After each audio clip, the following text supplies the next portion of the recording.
Welcome to our presentation, Stay Home, a career in cybersecurity will come to you. My name is Mark Houpt. I am the Chief Information Security Officer of my company.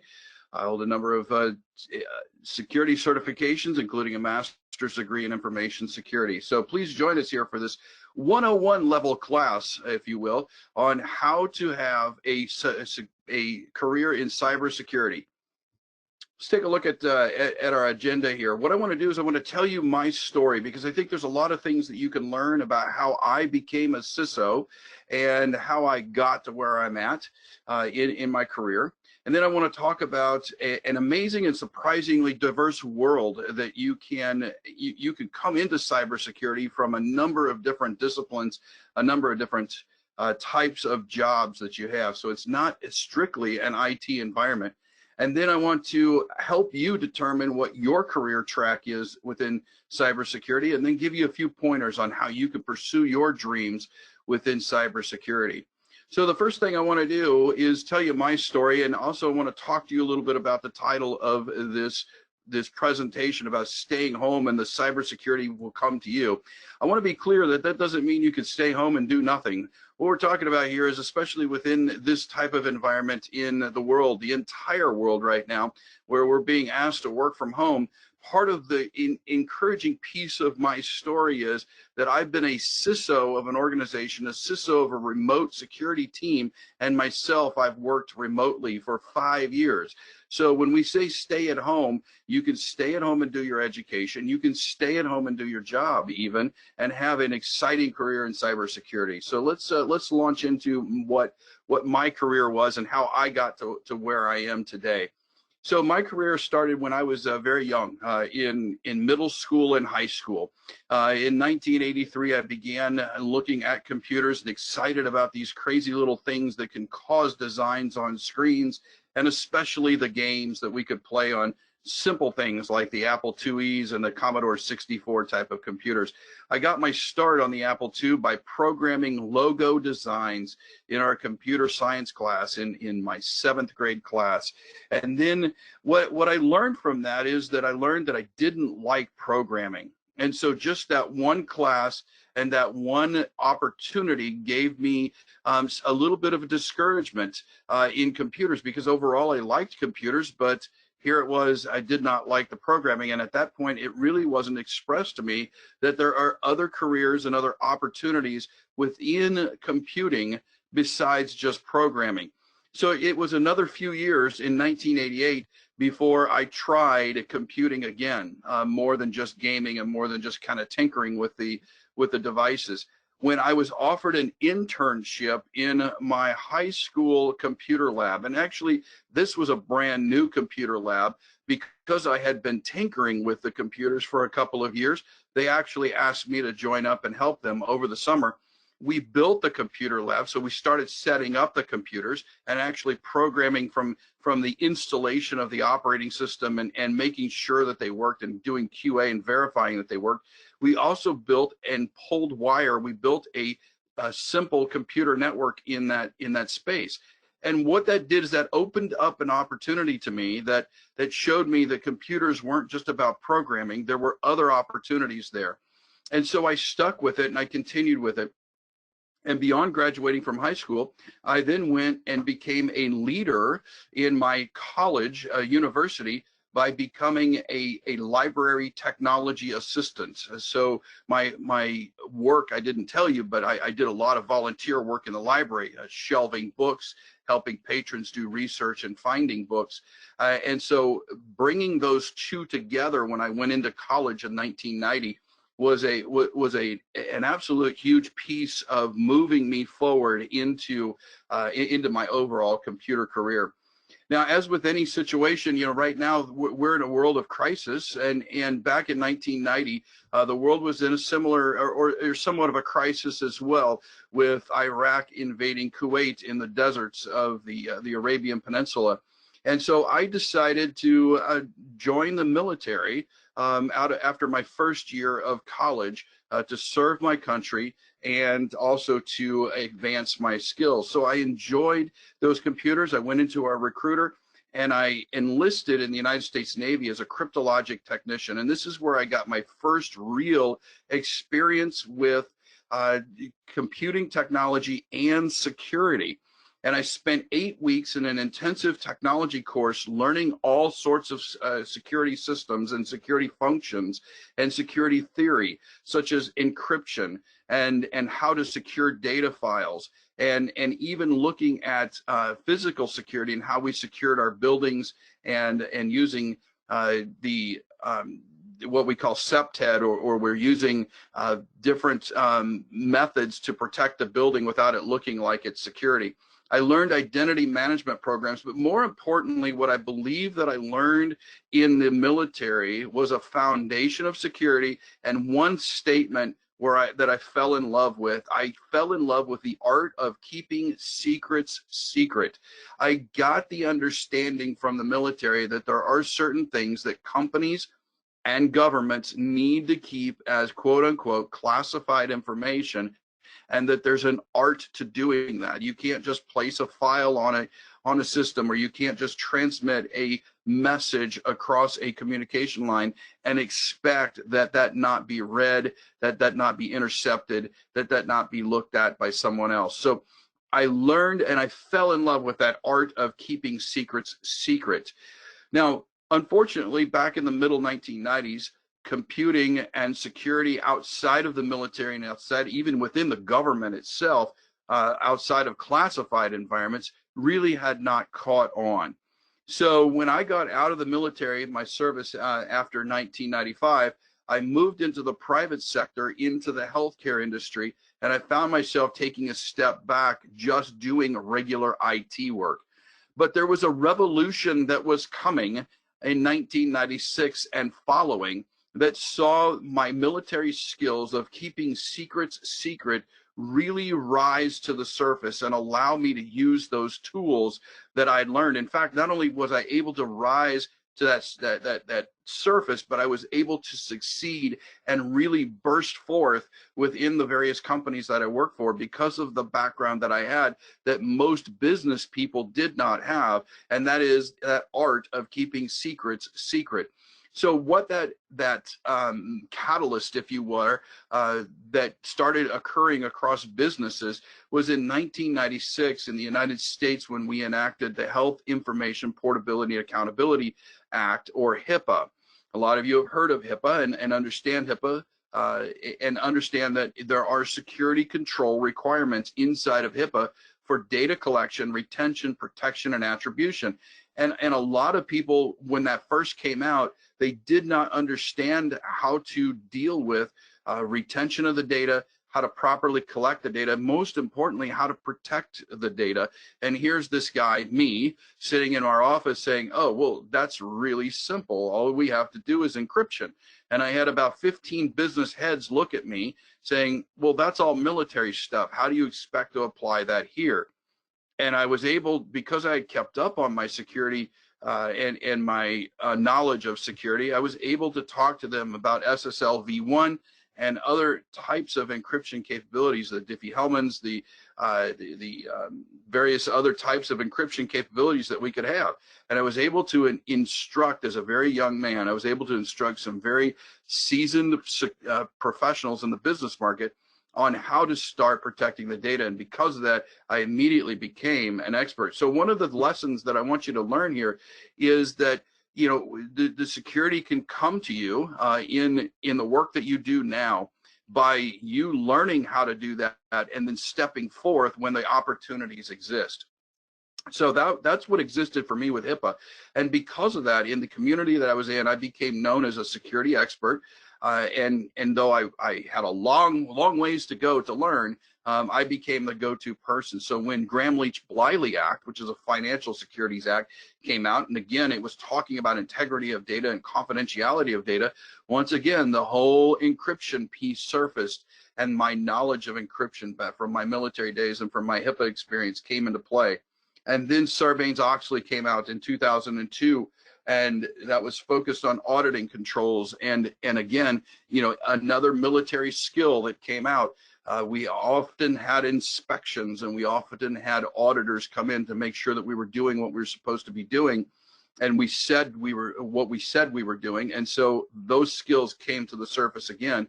And then when FISMA, the Federal Information Security Management Act here in the United States, came out and it focused on federal government information security, again, the company that I was a part of turned to me. Even though it was a private sector company, the company wanted to do business with the Internal Revenue Service and didn't know how to work with a group or a situation like FISMA. But my military background allowed me to rise to that surface. So again, the security opportunities came to me, but I had to take the opportunities, and I had to do something with them, and I had to latch onto those.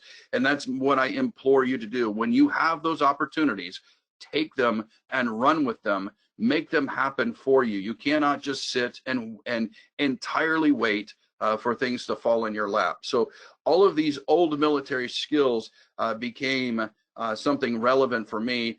And in 2006 and 2007, I began teaching people because my expertise had become known, and I'd filled out my expertise even further. I began teaching people the art and passion that I have, that I hope you can hear here in my voice, of keeping secrets secret. And I keep repeating that, keeping secrets secret, because when it's repeated, it's important. And that's really the heart of what we do. And it is an art for us here in security, of keeping secrets secret. So some of the key things that were going on in my career, a lot of the things that I had done to this point up until 2007, I had learned on my own. There really wasn't a good security program. There weren't security programs that you could do in undergraduate education, higher education. There weren't master's degrees. There were certifications like the CISSP and others, but we were really not able to find certifications or formal training. So I've been doing all of my training as a learning on my own, picking up the documents and fighting through them, until 2007, when I became a CTO and CISO of a higher education institution. And I sat down with these people, and I understood better what the importance of a higher education degree meant. I'm inside of this organization. I found that a lot of their security controls, a lot of their IT controls were lax controls, and they were it was a small organization, so we needed to be nimble. So I'd come out of very large enterprise organizations where security controls, because of Sarbanes-Oxley and GLBA and HIPAA, were becoming very stringent, very, very tight. I learned from my environment that I was in this higher education role that small businesses needed to be nimble, and that we needed to have more lax security controls whenever we're doing research. And I also learned how people viewed security. Security was becoming a nuisance at that time. So I changed the way I looked at things. Even though I was teaching the art of keeping secret secret, I also learned from these people that I worked with in higher education the importance of having the higher degree, and moving from a certification-based situation to a blue-collar type of, or a certification and blue-collar type of thing, into more of an understanding of what the higher education market looks like. And I've had a great appreciation now for what our higher education people do. And as a result, I went and I began my own journey in getting my undergraduate degree, and then eventually my own master's degree in information security and assurance. Those two things, and all of the things that I learned within that higher education environment, how to be nimble, how to even though maintaining the art of keeping secrets secret, learning how to be flexible with those, which is absolutely important. I've learned within smaller businesses and within environments that are not as regulated as a HIPAA or GLBA or Sarbanes-Oxley environment. I've learned to adapt to the various environments I'm in, and that has made me a better CISO. So when I moved into a full-time CISO role with the company I'm in now in 2015, those practices were brought in and has made me a success. So I was able to get my degrees. I finished my master's degree in 2017 that allowed me to learn the research-based and hard facts of security, to apply that to my military and other background and enhance my ability. And that's what a higher education education degree will do for you. So I was able to move into the CISO role. And what's awesome about this, I was able to bring those skills that I had of working more nimble, being more flexible with security, and I was able to do that in a remote environment. So here we come to the situation where we're in now, where the whole world is in a work from home type of state. And a lot of people wonder how we can do that from home, how we can do a security role at home.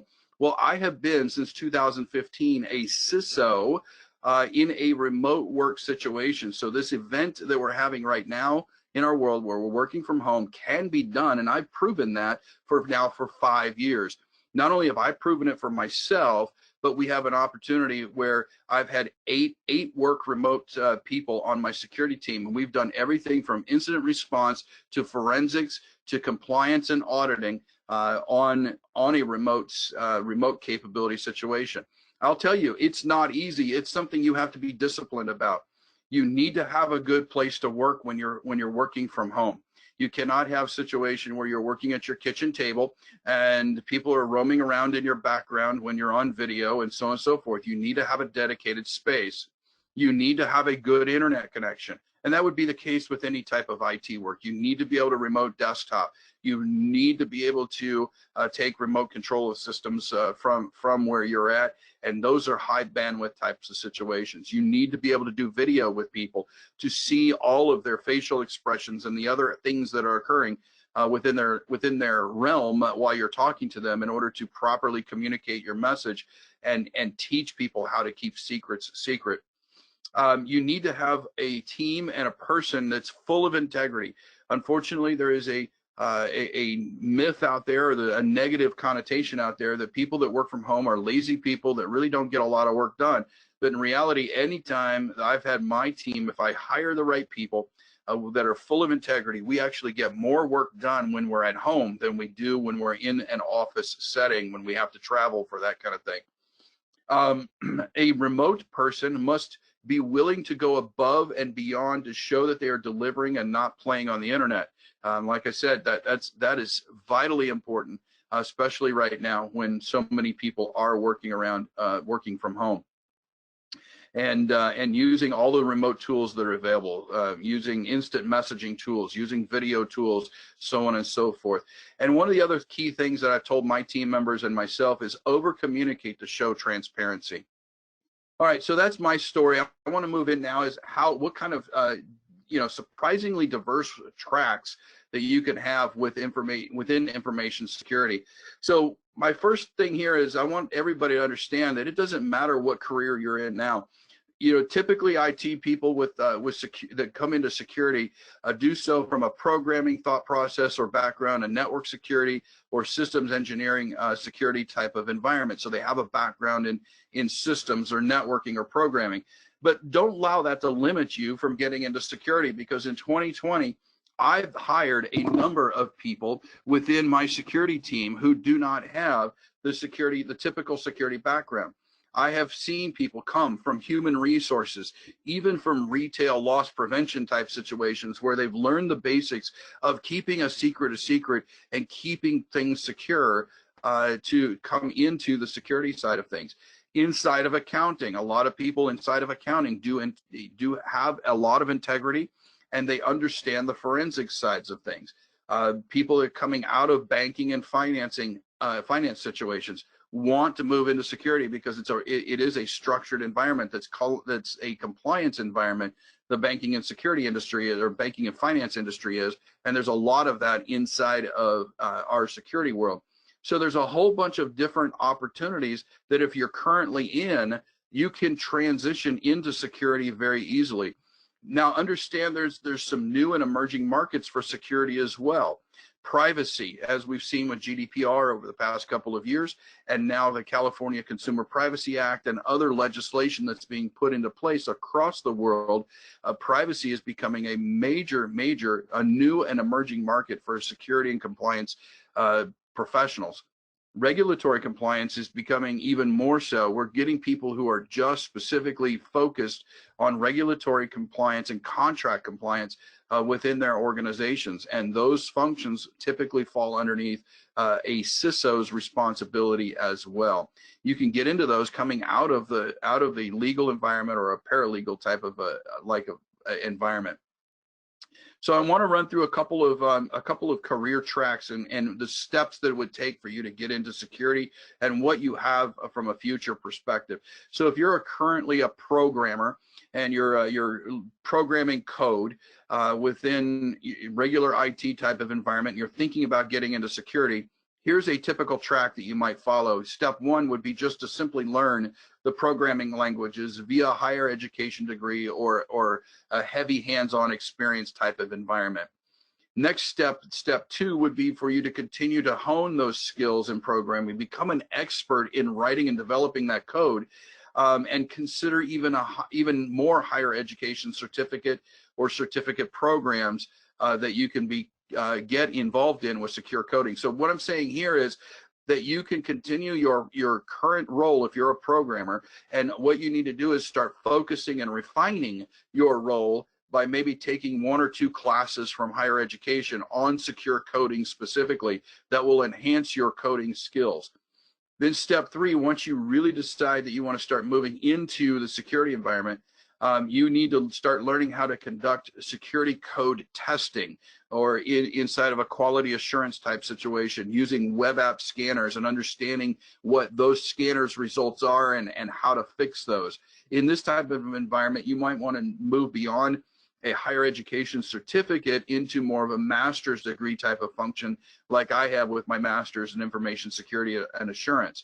And then step 4, if you remain in that skills and you've gotten all that education, you can move into becoming a security architect or a secure systems designer.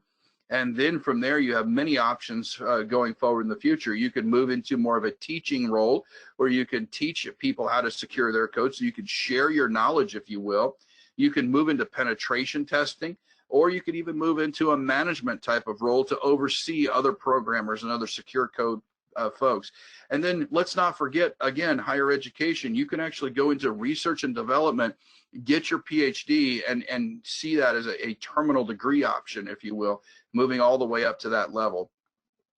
If you're a network and systems engineer, your track is very similar. You learn the basic IT functions, workstation support, network support, things like that. Step 2, you increase your skill set in your basic skill set area with that flavor, if you will, that if you're a systems engineer, you want to dig deeper into Linux, or you want to dig deeper into Windows to understand how to deal with those types of situations, and look at some vendor specific certifications or some general certifications that are out there that you can get. Step 3 and 4 is where you move deeper into that. You add the master's degree, you become an engineer, you become a deep dive security professional with those skill sets. Step 5, you become that system architect or security architect and systems designer.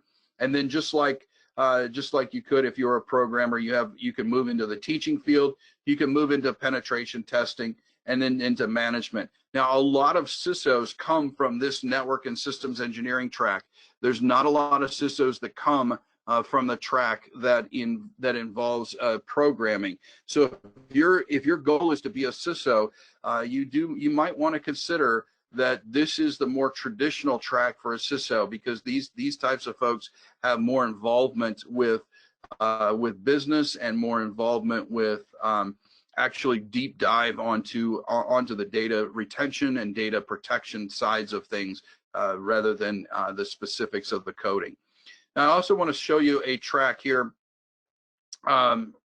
where if you're wanting to go down the compliance and privacy track, it is a little bit different. Here, you want to spend time learning the legal profession, or learning how to read contracts, or learning how to employ those skills there. Then you want to add some rudimentary IT skills, maybe through a small certification or baseline certification. And then you want to enter into that actual job of privacy and compliance to become a compliance engineer. From there, it kind of takes off very similar, where you become part of the compliance team or a privacy team within the organization. You then have options to move into policy development and code enforcement within politics or government work. You can move into the management line. Instead of moving from management to CISO, you might move into a chief privacy officer or a chief compliance officer.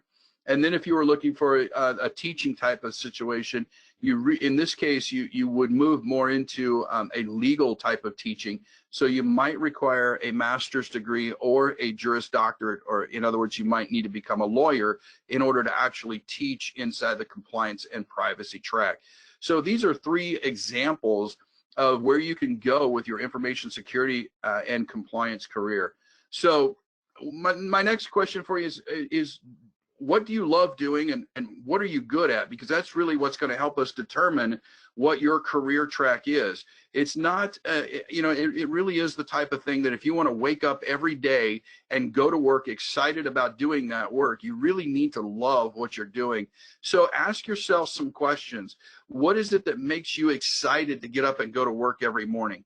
What is it that you've fallen in love with? Are you able to fall in love with my statement of keeping secrets secret? Are you really able to embrace that and love that and take that as part of your world? Because if you become a security engineer, or you become a compliance or privacy engineer and moving towards those management levels and the CISO level, you have to be able to exude that you have to be able to exude that love for these so that you can influence other people, because there's not enough security practitioners out there in the world that really can keep everything secret.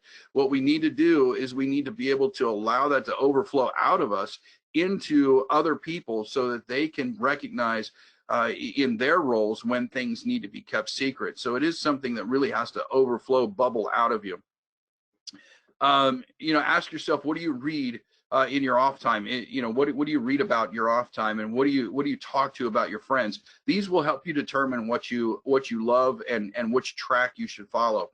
And then talk about how you could turn these into your security career. So if you take your passion and you look at the acronym CALL, do people around you confirm to you that and suggest to you that you should be in security because they hear you talking about it all the time, because they can hear that love that you have, or that inquiry that you have coming out of you every day and every conversation that you have? Do you have the aptitude to do security? Are you willing to stay up, for hours on end doing an incident response situation? Or are you more of an 8 to 5, 9 to 5 type of person? And don't get me wrong. If you're more than 8 to 5, 9 to 5 type person, then you probably have an aptitude for doing the privacy and the compliance track more so than a security engineering track, because that world is more of a regular schedule than a security engineer that may be called upon at any time to do a incident response or other type of situation. Does your lifestyle reflect your calling, if you will? Again, are you willing to stay up late and deal with these incident response functions? Are you willing to give up some of the fun stuff to learn your trade and have passion for your trade here in security? And do you have that longing for it? Do you wake up every morning wanting to do security? Do you go to bed every night wanting to learn more about it, and maybe get a few more paragraphs out of the book that you're reading that leads you towards this security career? So that CALL acronym, ask yourself, do you have the confirmation, the aptitude, the lifestyle, and the longing for you to come into a security track? So once you do that, how do you pursue your dreams? Once you figure out that, yes, in fact, you do have the call and you do have a strong desire to be in security, how do you pursue those dreams? Well, here's a few things that I've done along my track, and this is why my story was important to you. I find multiple people in my career that I want to talk to about this security field. So when I first joined the military, I would sit down and I would talk to the security guard at the desk. Tell me about your job. What do you do? What are you looking for? What are you watching for on those CCTV cameras? I would even talk to the guy who was repairing the fences and dealing with the septa and the bushes and things around the buildings to understand, their role. And believe it or not, even those guys that were trimming the bushes, they had very specific instructions on how to trim those bushes to be so far away from windows and so low around windows and so on and so forth, that actually had security implications. So ask people, how did you get where you're at? Even ask them, what are some of the disappointing things in their career, so that you can understand what you're getting into, and whether that would be disappointing or too disappointing for you.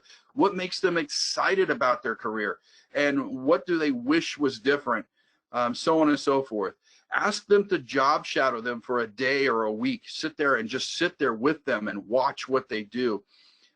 If you're going to actually launch into this and go through a higher education degree, you need to seek the support of your family and friends, because these people are the ones that whenever you're ready to quit, when it becomes a struggle for you, and it will, that they are the ones that will sustain you and urge you along and say, hey, you've only got a few months left. You only got a year left to do this.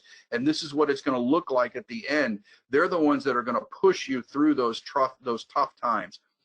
So the other thing is, seek out the type of schooling you need. Some people, you might want to start off with a couple of certifications and then move into a higher education degree, but you may, like me, already have some certifications whenever you started looking at higher education and say, look, I just need to go straight at that higher ed type of thing.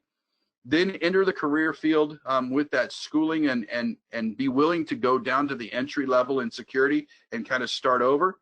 And then always seek feedback. That's one of the things on a daily basis, if not even meeting by meeting. I will seek the feedback of the people I'm talking with. Did my message come through to you? What was it, a message that you understood and was able to take forward, and make sure that that feedback is something that's working for you. All right. And then how to prepare for cybersecurity in this uncertain world. Well, let me tell you something. I've been through 7 different epidemic or pandemic type of situations in my career. COVID-19 is not new. I've been through 9 different physical kinetic war type of situations during my 30 years of career. I've been through family changes. I've been in situations where economies have failed on multiple different times. I've even been in my career, the Soviet Union still existed when I started my career, and yet here we are 30 years, 40 years later, and things have changed. So my point to you is this, is that COVID-19 should not be a situation where you should just sit and do nothing. This is the opportunity for you to pursue your dream and take off with it. The world will always be uncertain. These things will always happen in the world. You now need to take the bull by the horns, as we say, and go out there and make this your dream a reality and a career. So as they say, carpe diem, seize the day, go out and start your new career. If you have any questions, I'd be happy to take those. And I thank you for sitting through and enjoying this opportunity and listening to my passion.